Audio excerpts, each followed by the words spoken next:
Those in support should raise their hands. Those in support of this bill, please raise your hands. How can we be? Are we primary school students? What kind of thing? Showing the whole world our weaknesses. What kind of thing is this? Our big suspect of killing our leaders in Benue State was the Ohimini DPO. The DPO was aware whoever killed him was. The recent killing of the Fulani leader, Ardo, was a setup. Yes, I repeat. This man is the one stopping some secret attacks in some places in Benue State. And now, since this man is no more, you people should be very careful. Especially those doing business in Benue State, you people should be very vigilant. Because everywhere is calm now doesn't mean that everywhere will be calm forever. Yes, viewers, there is nowhere in the world that will justify killing of another person. It's not done anywhere. So mine is that it is the responsibility of those in authority, especially the government, to look into the cause of these problems, of which I have dissected, and many of us are aware. The cause of this problem is, should I say, the rearing of cattle is where they hide under and be bringing problems to other places. Why will you be requesting people to give you land, for God's sake? Land you did not buy? How? Where is it done like that? According to the previous video I brought to you guys, that whatever they were agreeing on, or whatever they are proposing is for them to give them land. Yeah? Well, whichever it is, I want you to listen to this before we proceed.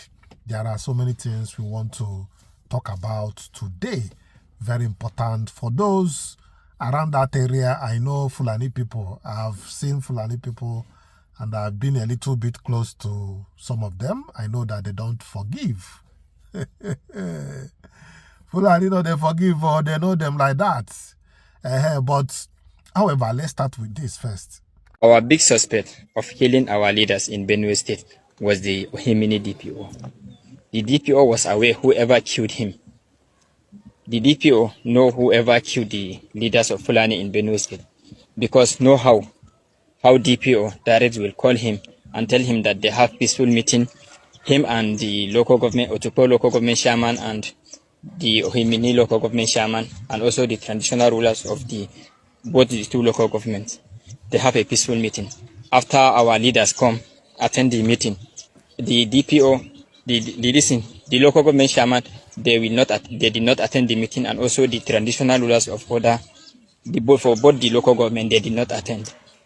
Yes, you have heard what that boy is saying, and I believe that he may be speaking the minds of other people, because before he comes out to say this thing like this, it means that they have been discussing it somewhere, some places that we don't know. And having said that, I know that there is no way the DPO and the others will invite these people for peace talk, and they know that they are going to be paid. It is not possible. They will not allow that. There is no way DPO will know that the man is going to enter danger and still invite him. No. Well, somebody has a different opinion that it is a setup, that area has been calm. Well, could it be that they choose to sacrifice one of them? I don't know. Yes, this man is going to tell us some things, but let me tell you with all sincerity, there is nothing that will guarantee or warrant people to kill another person. To even make another person angry unjustly is even wrong. If you have conscience, you will feel it, you know. But let's watch this man. He has something to tell us. Let's go. Was. The recent killing of the Fulani leader, Ardo, was a setup. Yes, I repeat. The Fulani man that was killed in Idoma land, called Ardo, was a setup. Let me explain. This killings that has been happening in Benue is mostly around the Zone A and Zone B. The Zone C experienced it, but not all part of the Zone C. It mostly around the Agatu, Vikobi, or where, Otobi, Adoka, that side. The Okpaku people have not experienced this before. It was in a mile. And I think that was some communal crisis that they had. So this main Fulani attack, has not really happened around this Okpaku local government. Now, these people had a recent issue as about 2 or 3 weeks ago. When they apprehended 3 guys, they were actually 4. One ran, and the other one, the one that ran was one that called these people. Then the 3 of them were brutally beaten and later handed to the police as the law demands. So the thing drew a lot of attention, drew a lot of provocation. So it came to a point where they had to call themselves for reconciliation. Peace talk. These people had the peace talk in Ohimini local government, where the DPO of Ohimini was there. The traditional rulers were there, both from the Fulani side and from the people's side. Then, some youths also were there. People were there. It was something that, okay, this is our people. This is our people that we are used to.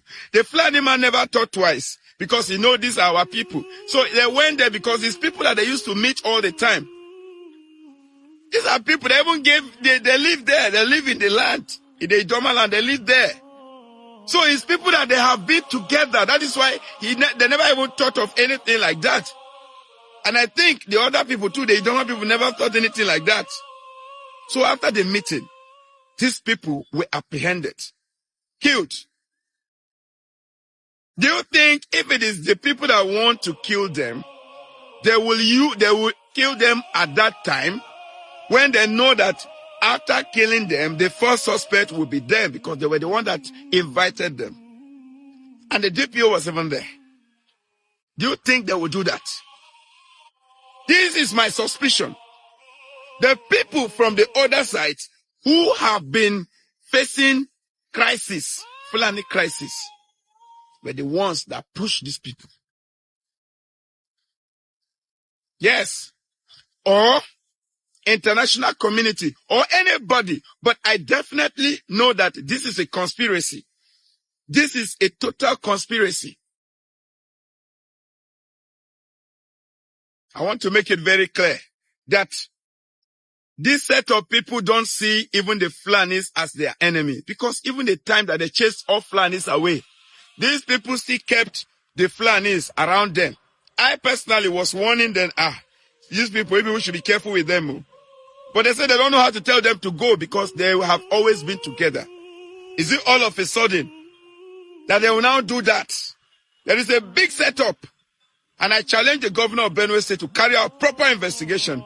The security agents in Benue, the commissioner of police Benue State, all of you must wake up. Chief of Defense Staff, deploy your army. This particular issue is a big issue and must be treated with immediate effect. I rest my pen here. Thank you. You get tools. Help us to share this video and tag them. So having said that, well, I don't know what you think about what this man said, but I know people may think like that and others will have a different opinion. And I want to also let you know some talks, what is going on in that regards, the meetings that have been going on to let people calm down and calm the situation. Yes, I will show you some part of it, and after that we are going to enter another mind-blowing section that you would love to see. Let's go. This man is the one stopping some secret attacks in some places in Benue State. And now, since this man is no more, you people should be very careful. Especially those doing business in Benue State, you people should be very vigilant. Because everywhere is calm now doesn't mean that everywhere will be calm forever. You people should be very careful. Pack your belongings and be ready to run. To say that the condolences that have paid to us, we accept it. And we pray that the departed souls should rest in peace. So all they are saying is that they want justice. So the board chairman and the securities told them that they should work hand in hand to get justice, not to take laws into their hands. The third-class chief of Ohimini assured them that with the support of the security agencies that they must get justice. And also the chairman of Oyimini local government told them to cooperate with all security agencies and share every information that they have to get justice and not to take laws into their hands. But the evil is already done. May the good Lord not allow that evil go in vain. It is also my appeal to the leadership and member of the Fulani community to have restraint and tell their children to have restraint. Already the security agencies are on the issue. We all need peace. You are not here today in Idoma land because of war and fights. All right, what do you think about that? The reactions and whichever, I know your mind will be that people that understand this Fulani people, they will know that maybe they talk now, maybe they talk after we go do our own. Things like that. And you know, I brought the other video where that guy was saying that this man wants more than the president and his cabinet. Imagine. Just imagine. Well, on the other hand, nothing might happen. It may end up well in peace. So, but all I know is that people are hiding under Islamization and be looking for where to grab land. Yes. Well, having said that, I want you to relax and watch this. As we progress in our conversations this morning, we're now looking at the matter of state police. It's no longer a matter of how it will be accomplished anymore, but a matter of time following the accelerated consideration on the floor of the Senate, during which the executive bill transmitted to it by President Bola Tinubu got accelerated hearing and passed second reading. And so, depending on who you talk to about state police, it appears opinions are still divided as to whether it is the silver bullet required to ensure that Nigeria's security challenges are addressed sufficiently and the much needed stability for, our economic aspirations to be actualized, whether it is that solution required. Let's get right into it this morning again. And this time around, we'll be looking at the state police subject from an experience standpoint, through the eyes of former Assistant Inspector General of Police, retired Mr. Wilson Inalegu, who joins us this morning from our Abuja studio. Retired AIG, good morning and welcome to the Morning Brief. Good morning, thanks for having me. And so I'd like to start this way. You are experienced. You've been in the institution. You were in the institution for a very long time. You served. You saw how the current police structure works. And so from hindsight, how do you suppose that the state police structure will work side by side with the federal police, what will now become federal police? What would the new architecture in state police look like? Thank you. Well, I imagine it will look like, you're having a dual policing system. I think the Nigeria police is used to that, having a dual policing, because today, even though the Constitution prescribes that Section 214, 1999 Constitution, that there should be a single police force for Nigeria. But we are all aware that today you have the Nigeria police, where you have a Nigeria police division, some few meters away you still have the civil defense police, station. That is by the way. Now, come to state policing. Well, first of all, I think only thing I think is going to add is going to bring more personnel, more manpower to policing in Nigeria. Because the Nigeria police force today is grossly understaffed, grossly underfunded, logistics not provided. Otherwise, the Nigeria police force is a fantastic organization, is competent, is able to do the job of policing Nigeria. But there is no recognition for the police as to be able to enable them to deliver on their mandate. A police force that have very few vehicles, and when they are available, they are rickety. A police force that will personnel on check may have to get their own money to fuel vehicles. I think those are the challenge. It's not that the police is not familiar with terrain and all that. I think it's just to make more personnel available. That's what I think it brings. So if the police, Nigeria police, will be enforcing federal laws, and the state police will be talking about localized security issues, petty theft, and the Nigeria police will deal with counter-terrorism, border security, organized crime, and then banditry and the rest of them. And the state police will now concentrate on localized issues. But I hope they are not brought to enforce. Since the Electoral Act is a federal law, I hope they will not be brought into it. Because in my opinion, the speed we are going about this, I hope they are not going to be involved because they are not going to be trained sufficiently enough. It takes not less than 4 years to become a police officer. And then to ensure professionalism, if you draw people from thugs and other supporters to form the state police, it's going to cause chaos. It's going to cause anarchy.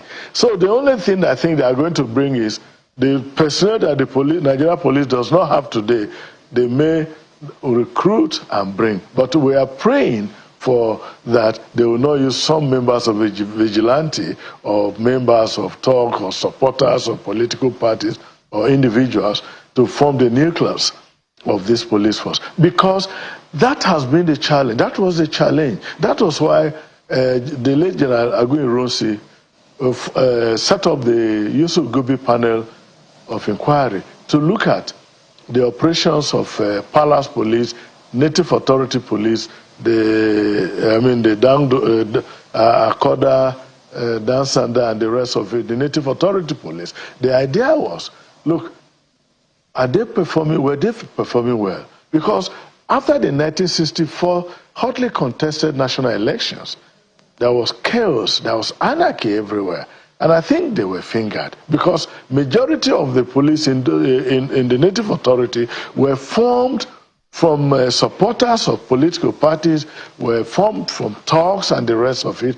And that was a fear that was expressed in 1958 at the Wilkins Commission of Inquiry when the minorities expressed fears. So when it formed from there, then in 1966, the panel sat for almost 2 years. In 1968, in March precisely, General Yakubu Gowon, the head of state then, now released a white paper, and all the police forces merged with the Nigeria police force. And I remember in those days, even when we were young officers, when we joined the police force, and then when they say, they see that officer, they say, oh, it's a convertee, a Native Authority police. So even the federal police were looking at them with a certain perception.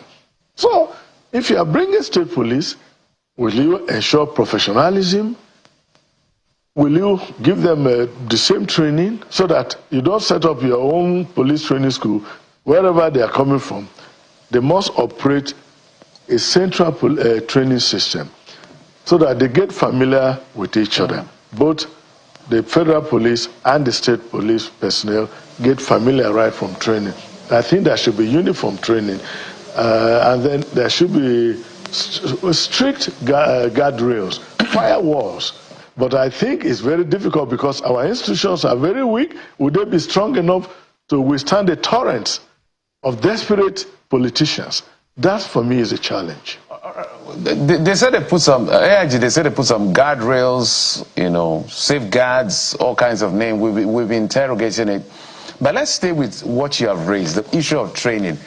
Part of the amendment to the Constitution shows that there will be a minimum requirement. However, every state cannot go below. You can go far and above, depending on the uniqueness of your state. So, operationalization, let's say, for instance, let's give a hypothetical situation. Let's say between now and, say, December, state police becomes constitutional. And if there are states that are ready, because not every state that will be ready immediately, for those states, the federal police will surface. If there are states that are ready to, have their own state police, are they going to get already existing policemen from the federal to join, or They're going to train new people. And you said 4 years. The reason I'm asking this question is your mention of 4 years. Does it mean we have to wait till maybe 2030, maybe one, to begin to have effectively state police? What are you trying to say in essence, for the kind of standard policing that you're talking about? Yeah. What I'm trying to say is you cannot bring people, give them crash training, train them for 6 months as recruit constables.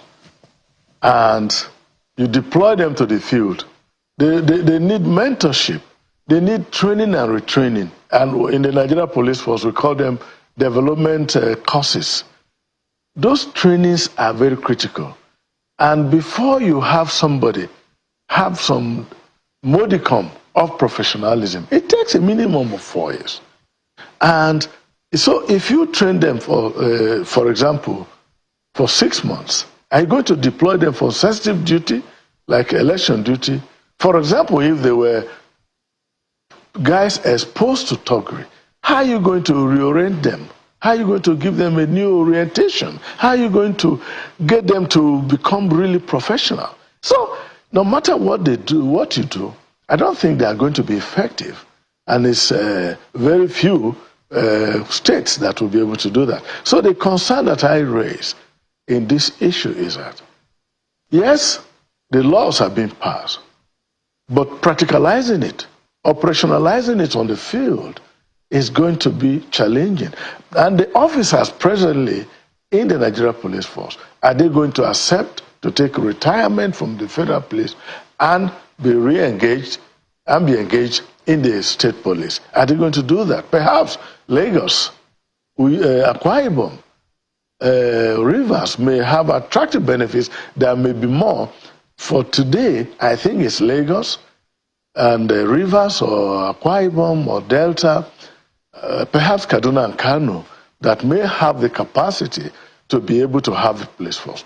Ordinarily, state police should have been a good thing. In the U.S. it's practiced, and that is the system with the U.S. Every state have their own police forces, but they have a more developed democracy, and then they have a lot of guardrails or firewalls that are able to keep politicians in check. But our institutions here are weak. Lots of complaints, lots of apprehension among the public, and justifiably so. So even if they pass the law today, I'm not sure any state is going to be able to have that police force that can function in this democracy, perhaps going forward, in which will give the opportunity to have these officers properly trained. Because it's not a military, it's not army that maybe you just gather recruits, train them 3 months or 6 months, give them AK or AK-49 and the rest of them to go to the field. This involves a lot of emotional intelligence, psychology, interaction with public, getting building confidence, building the confidence of the public, trust building, especially in a situation where there's general apprehension among the public. And the experience of the 1964 election to 1966 is still fresh in the mind of those who were alive then. So that is the challenge. I think the training will go well, but police is not something you have trained. That is why, like other agencies who deploy to the field, they do 3 months, 6 months, go back to training. No, because the police is a critical institution that has primacy on internal security, on public order management, on crime prevention. And this is a critical institution worldwide. And let me tell you, by the time we begin to have an effective police force, a police force that is catered for, the development of Nigeria will begin to rise. Nigeria will only develop with an effective police force. And the state police may be good, but are we starting well? I think that is the challenge. And if every mind is going to be a mindset that, look, I'm looking at Nigeria, my country. I'm looking at what is happening in our community, kidnap of skilled children, mass kidnap of people from communities, banditry, and the rest of it. If I am looking at it from that perspective, then it's good. But you and I know that some people have misguided opinion or intention, if I may say, about community police, state policing. Yes, it's good to give power. We are in a federation. All the states are supposed to have that.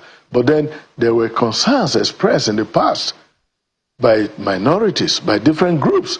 Yeah. And those from the 1958, for the events of 64 to 66, showed that the minority fears of 1958, which led to the Wilkins Commission, were not misplaced by the way they were misused. Yeah. So AIG, you express a valid concern on the matter of training. If we look at our most recent history, and we recall sour police civil relations, hence the hashtag EndSARS protest of 2020. And some would say that the morning shows the day if what we have is this current policing structure that may be replicated in the state policing, then we're just reinventing the wheel, and the problem has not been solved. So in addressing the matter of training, do you align with the views of those who say we already have, an abundance of structures? The NSCDC, some have neighborhood watch in their states, and some have a security initiative. So these people, these institutions at the subnational level already have some form of training. Would you align with the thought that this can be collapsed into a form of state police structure such that we have just less time to ensure the training that we require sets the stage for an actualization of state police? Yeah, but you see, there are orientations that if you carry from where you are coming from, because if you come to the mainstream policing with those orientation, they may not work. As a divisional police officer many years ago, I knew the battle I fought with vigilante. They believe in quick fix.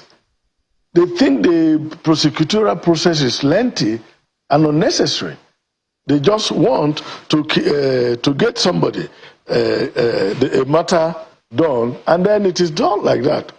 So the main thing that I see in all of this is it is about intention. One of the funny things that, let me describe it as funny. There has been a lot of reforms of the Nigeria police force. The AIG offices were set up as zonal IGs to be able to have supervisory oversight on the commissioners of police in the divisions. And those structures were not funded. I think the AIGs never had funding to send their officers to begin to monitor, mentor, and see what the officers on the field were doing. And I think those were issues that are very critical. Yes, you can collapse, but like I told you, police requires specialized skill in handling of issues. It is not the enemy is there, take gun, or face them. No. It's not like that. So those you can, but going to SIFT to look at those who are qualified from these parallel organizations. It was done before. I think in 1979, when after the Civil War was over, and they saw that they had military personnel that they were going to release into the public. Some of them who were considered good enough were offloaded to the Nigeria police. Some of them did very well, some not so well. But it took a long time for them to get to get integrated and to internalize the policing culture.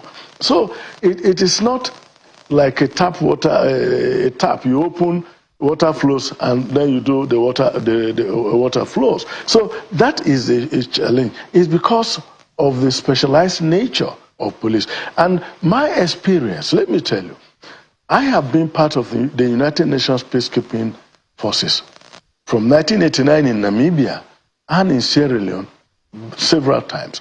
And many countries attach a lot of importance to policing because the development of a country is tied to law enforcement. effective policing, because you've got to get it right. And then building police is a gradual thing. It took us, then the country, when I was there, they wanted to have a national police force of 8,000, small police force. They started from 6,000, and they started with the change management. And it was a lengthy process. From there, you graduate to the other arm, and gradually they begin to civilianize the police force, and then gradually, and then they turn out they became a police for good. So, like, what I'm trying to say is that these things it takes time, it takes effort, and then it takes some patience to be able to build a Nigeria. In winding down, I know that I mentioned guardrails. I'm sure that maybe when you look at the laws, let's hope that these things can be implemented. From your expertise and your experience, when should we effectively start expecting, if we are serious, despite the urgency that it requires because of what we're experiencing now, when should we start having active state policing? No, it doesn't matter the state that is ready. I know Lagos may be ready, Rivers, maybe the FCT, or maybe Kano. At least those four may be ready. Yeah. How soon do you think, if we're to get the real result we need to raise these state police guys, how soon should they be ready? 3 years, 2 years, 1 year, 6 months? No, like if once the law is passed and the recruitment process starts, I imagine that by December, but we have an election as a priority. Might be immediately after the election, those officers are sent to training, they spend 6 months, and then those from the existing police force, Nigerian police, if some CSPs or ACs want to join the state police, they form the initial, the nucleus, and they will start. So I imagine that when you train them and you give them retraining, it will take, might be in the next 2-3 years, gradually we'll begin to metamorphose into the police. Even look at the EFCC.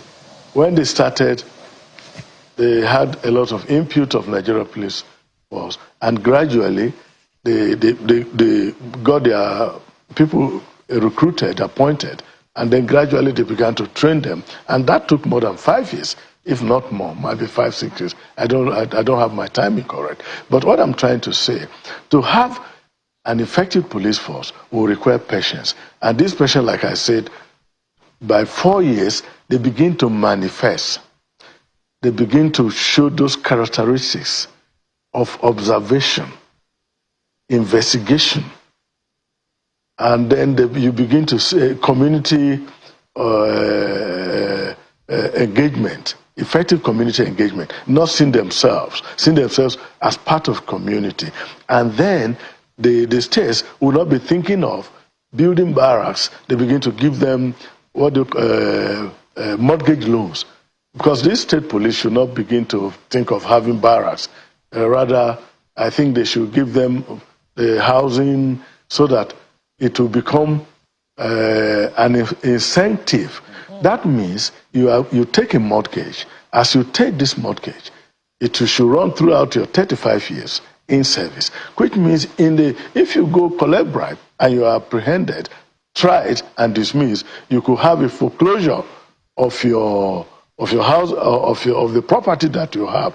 That will become a kind of a check. But like the mobile police force, which I think the Nigeria police force will have, will continue to retain, will be there, will can have concentrated barracks. But these state police officers, the governor should not think of beginning to build barracks. Well, I think what they need to do is to have mortgage facilities for them so that they can live among the population and interact, so that the population can see them, they can see the population, so that they are just all over the place.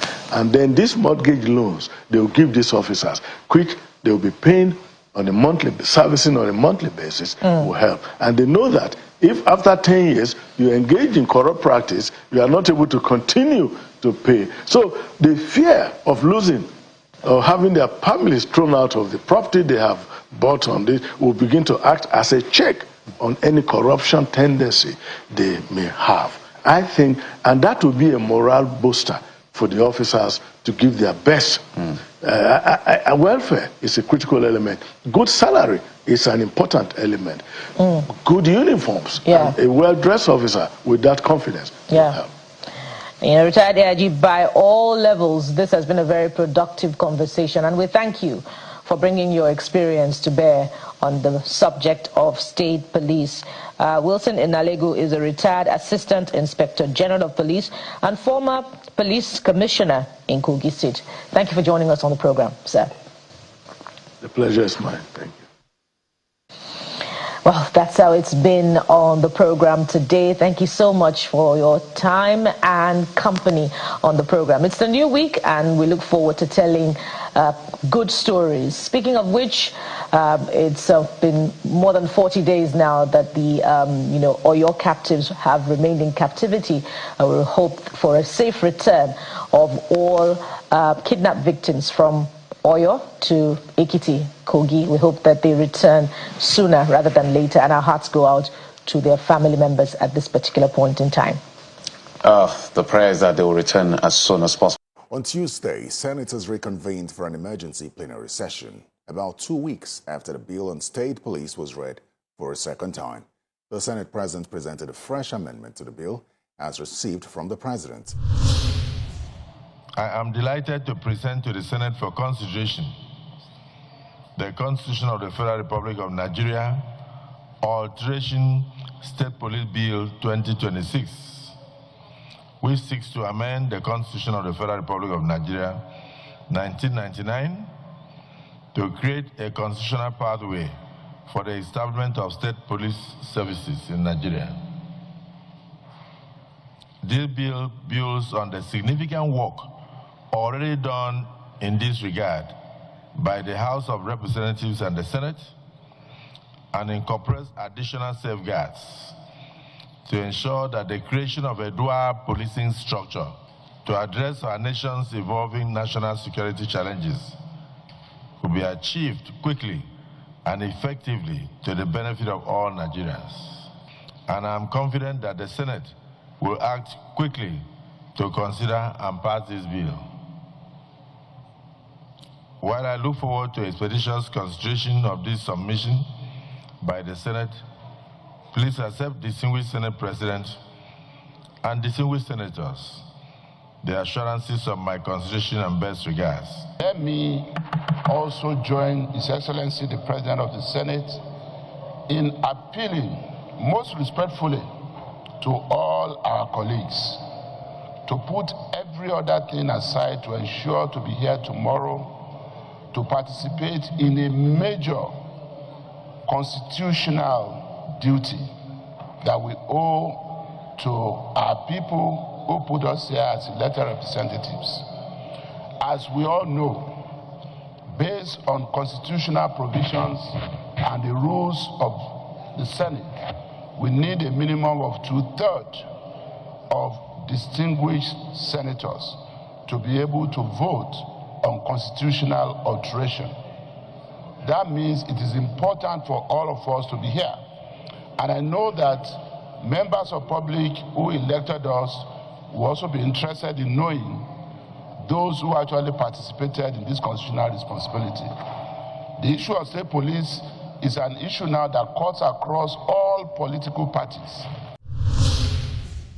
The bill was scheduled to be considered the following day. By Wednesday, when the Senate resumed plenary, the session commenced with the swearing-in of 4 new senators following the recent by-elections conducted by INEC on the 20th of June. We have distinguished Senator Olaka Nwogu of the People's Democratic Party, who is on his second or third missionary journey to the hallowed chambers. Congratulations, and may we invite the senator from Nasarawa North, distinguished Senator Halilu Danladi Evulu, answer to come for the clerk to administer the oath of office. Please take the stand. The governors of Ondo, Ogun, and Kaduna states were present to witness the ceremony. I, Aladi Influenza Halilu, solemnly swear and affirm do solemnly swear and affirm that I will be faithful that I will be faithful and bear true allegiance to the Federal Republic of Nigeria, and bear true allegiance to the Federal Republic of Nigeria, and that I will preserve, and that I will preserve, protect, defend the Constitution of the Federal Republic of Nigeria, and defend the Constitution of the Federal Republic of Nigeria. So help me God. So help me God. Israel Asogwa, Do solemnly swear do solemnly swear that I will be faithful that I will be faithful and bear true allegiance to the Federal Republic of Nigeria, to the Federal Republic of Nigeria, and that I will preserve, and that I will preserve, protect, and, the Federal Republic of Nigeria, and defend the Constitution of the Federal Republic of Nigeria. So help me God. That I will be faithful and bear true allegiance to the Federal Republic of Nigeria, and that I will preserve, protect, and defend the Constitution of the Federal Republic of Nigeria. So help me God.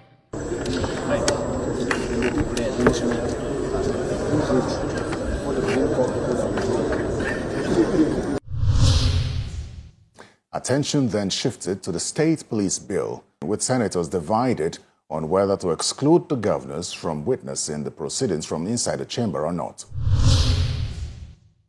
This is is something that we need inclusion of all our all-inclusive bill. It's all-inclusive bill that we need everybody to be carried along. That must go to the states of the federation. We need to bring on board our state governors, our state houses of assembly, and so on and so forth. And since they've shown the passion to watch what we are doing today, to observe what we are doing today, please, we should allow them to come in, most especially and particularly because we have former speaker, we have our own colleague that was here with us. Even our rule allows us to allow a former speaker and of the House of Representatives to observe our proceedings. The governor of Ogun State is on his way to come to the Senate. Okay, so we should allow. So are you seconding the motion? Reason, I second the motion that they should be allowed to come in. I so second. In view of the caliber of persons and the need for inclusivity, and the fact that this alteration will not end here, we are revisiting this issue. Those in support that these people so mentioned, particularly the representative of Mr. President, Chief of Staff, and former Speaker, be allowed to enter the hallowed chamber and observe the proceedings of this constitutional alteration. Say aye. You see, so those against say nay. Those against say nay. The ayes have it. The three governors of Ondo, Ogun, and Kaduna states were subsequently allowed to stay and observe as the Senate did a test run on the electronic voting system. Let's start by test running the process. If you look at your system, you see plus plus. Ignore that. When you press plus, when I put the question, that plus means yes. It will show in the screen. If you press 0, that 0 means abstain. If you press minus, that minus means you disagree. You are saying nay. I'll take it again just one time. Plus means yes, affirmation. 0 means abstain. I said plus plus does not come in. Ignore it, yes. Minus minus, ignore. Take the 3 I've told you now. Plus means yes. 0 means abstain. Minus means nay. So I think we should just check it to be sure that all are working. So I'll just put an abstract question. Those in support that we are all here, say yes. So go ahead, you can vote. The result of the test run prompted a motion for manual voting system. I'm rising to move a motion based on my personal conviction and the conviction of several of our colleagues, and the need to also ensure transparency, both within ourselves as people that will be performing this major constitutional responsibility, as well as members of public, that rather than go by way of electronic voting, which obviously now we disenfranchise a few or some of our colleagues whose machines are not working. I am moving that we give every distinguished senator to answer his or her father's name by doing manual voting. As voting commenced, there was a lone dissenting vote from the senator representing Kebbi South Senatorial District, who had previously voiced his opposition to the bill.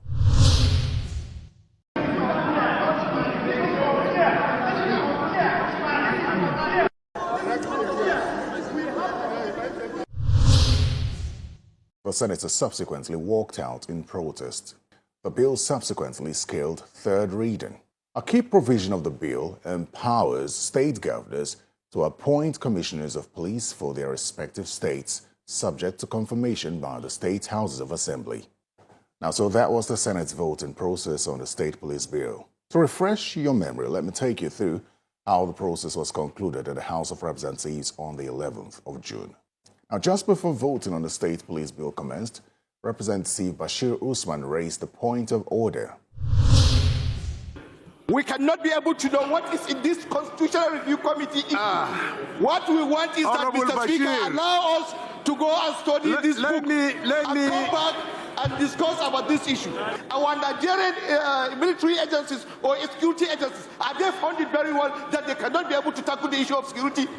Mr. Speaker, we have so many lapses. Honorable Bashir, we should do justice to Nigerians. It is okay. We should be afraid you have made your point. You can sit down, please. We are going to make sit down. judgment. Honorable Bashir, God will do his own. If you don't sit down, I will take disciplinary action against you. We better be careful. Please sit down.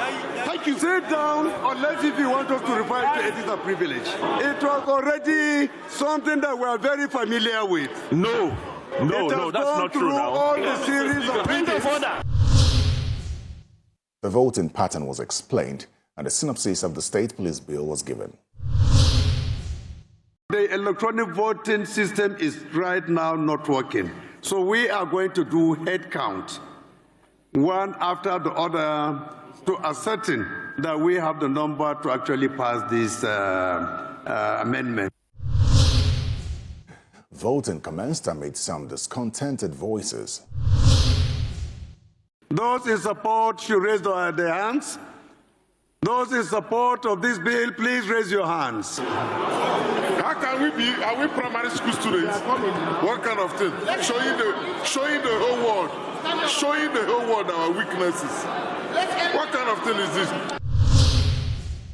The process was concluded, and the much-awaited state police bill was read a third time and passed. Well, both chambers have now passed the bill for the creation of state police, which will be transmitted to the 36 state houses of assembly for a 2/3 approval and onward transmission to the president for assent before it can become law. Meanwhile, the Deputy Speaker of the House of Representatives, Benjamin Kalu, is defending the state police bill, insisting that the enormous security benefits the legislation seeks to provide far outweighs fears of possible abuse by state governors. He spoke with journalists in Abuja on Friday after returning from a week-long engagement in London. What is more legitimate is that Nigerians should embrace the benefit of state police. And because of that fear that Nigerians have, while drafting this document, we made sure we put in guardrails on what the House of Assembly can do with regards to the powers, the duties, the roles of the state police. We also created, while unbundling police, we also into the concurrent lease, we also put in a parameter where they can legislate and also a national minimum standard that they cannot go below. And the state police cannot be used on partisan warfare, politically associated issues. So it's a beautiful piece of legislation that we are putting. Yes, viewers, you are welcome back from that clip. I tell you that if you have not subscribed to YangaLife channel, please click on the subscription button, notification bell, like this video, and don't forget to share it. Yes, share it, let others watch with you. Well, I am still Chinedu till I come your way next time.